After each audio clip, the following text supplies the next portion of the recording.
La performance d'une entreprise, la performance d'un État dépend aussi de la qualité de ses partenariats. Si vous connectez pour la première fois sur cette chaîne, vous êtes sur la chaîne de formation et d'information sur les crypto-monnaies et des nouvelles technologies. De quoi allons-nous parler dans le cadre de cette vidéo? Il s'agit d'un partenariat stratégique. Alors, retrouvons tout simplement après pour interpréter cette actualité afin que vous compreniez les enjeux qui se cachent derrière.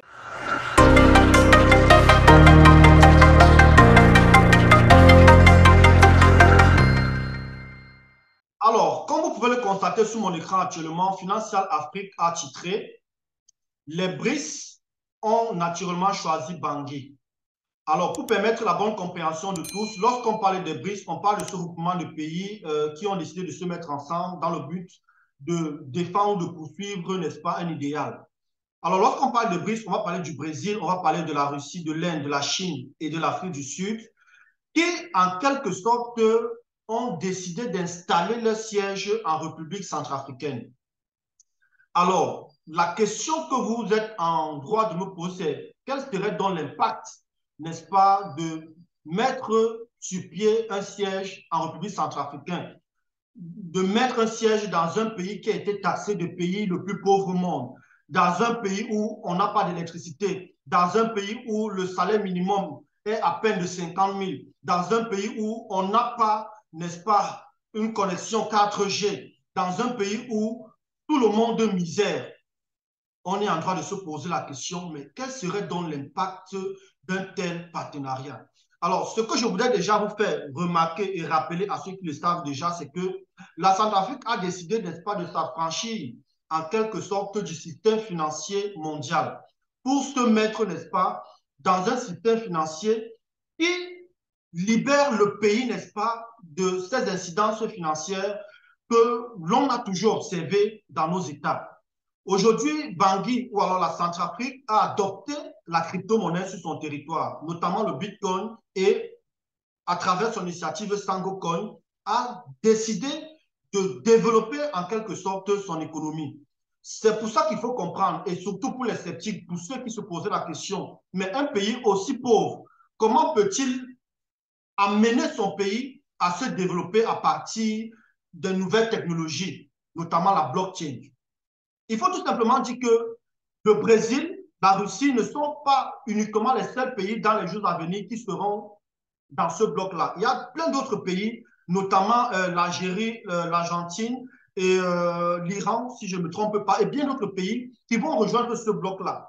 Vous comprenez donc qu'un siège étant installé dans un pays qui a une vision assez long terme, vous comprenez effectivement que ça va attirer davantage des partenariats, ça va attirer davantage de l'attention et des personnes vont de plus en plus s'intéresser au projet SangoCoin et on va tout simplement dire waouh, voilà finalement ce que l'on attendait. Parce qu'à un moment, on s'est rendu compte que la Centrafrique, ça s'affaiblissait en quelque sorte. On n'entend plus trop parler de l'initiative SangoCoin parce qu'en fait, ce n'est qu'une évidence. La Banque mondiale a tiré sur la Centrafrique, la BEAC a tiré sur la Centrafrique, le FMI a tiré sur la Centrafrique, la Cour constitutionnelle a tiré sur la Centrafrique. Donc, il était évident, n'est-ce pas, pour tout investisseur de se mettre à l'écart de toute initiative venant de la République centrafricaine. À travers ce nouveau partenariat que je vais qualifier de stratégique avec les BRICS, on peut tout simplement applaudir et on peut tout simplement dire waouh, waouh, waouh. Nous ne serons pas surpris dans les années à venir que la République centrafricaine soit qualifiée de crypto-paradis.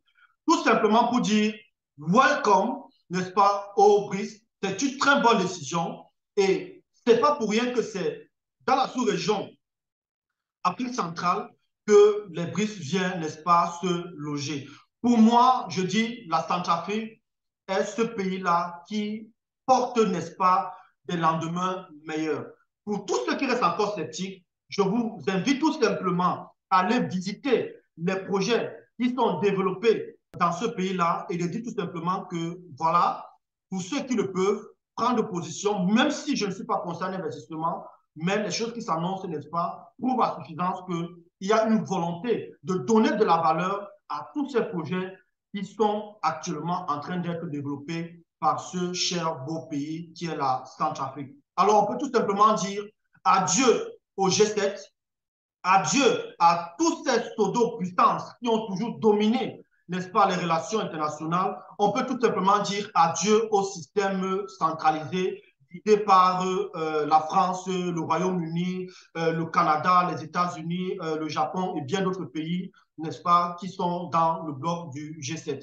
Alors, on peut tout simplement dire bravo, bravo pour ce partenariat et surtout que ce partenariat a clairement défini sa ligne qui est de demander aux pays de présenter ses priorités pour que les BRICS interviennent directement, n'est-ce pas, sur ce point-là. Et on comprend qu'il y a un défi sécuritaire qui s'impose en Centrafrique.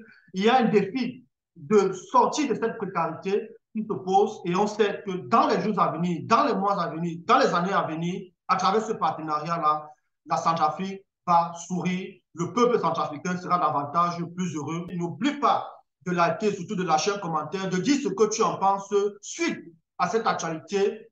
C'était le cas de cette vidéo. Portez-vous bien. Ciao.